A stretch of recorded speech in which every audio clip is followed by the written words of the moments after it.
আরে মুসলিম সরকার দেখি বকুলপুরে, কি খবর আপনার? জি ঠিকই দেখছেন, গরিব মানুষ আসছি ঘুরতে। আরে কি যে বলেন, আপনি যদি গরিব হন তাহলে আমরা কি? আপনি হচ্ছেন অত্র এলাকার প্রাক্তন চেয়ারম্যান।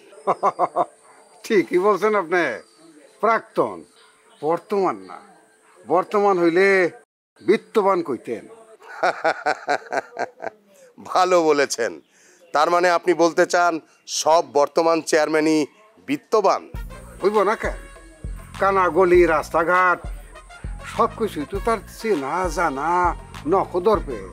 তা আপনি আপনার সময় কেমন মাল কামিয়েছিলেন? কানা গলি তো সব তখন আপনার চেনা থাকার কথা। না না না, কি যে কর না। আরে আমার সময় কই, এলাকার উন্নয়ন, রাস্তাঘাট, কালভার্ট এগুলি নিয়ে তো আমি ব্যস্ত ছিলাম। পাবলিক খুশি হয়ে আপনাকে চেয়ারম্যানের পদ থেকে নামিয়ে দিয়েছে, তাই তো?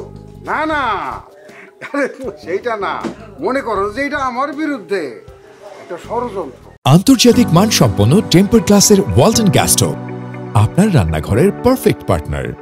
বলেন কি, তার মানে আপনাকে ষড়যন্ত্র করে নামানো হয়েছে? একদম।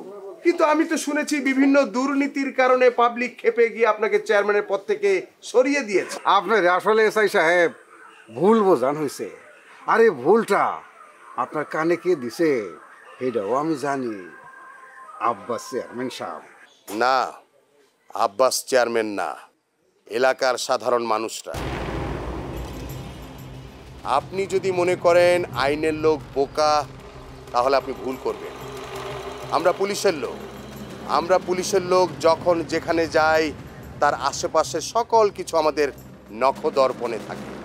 আপনার সম্পর্কে আমাদের খুব বেশি জানতে কিন্তু বাকি নেই। এসআই সাহেব আপনার সেন্স অফ হিউমার কিন্তু অনেক ভালো, মজা করতেছেন।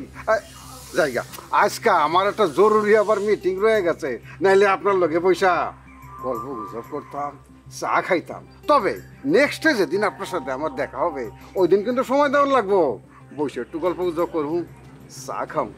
আজকে আসি, আসসালামু আলাইকুম। ওয়ালাইকুম আসসালাম।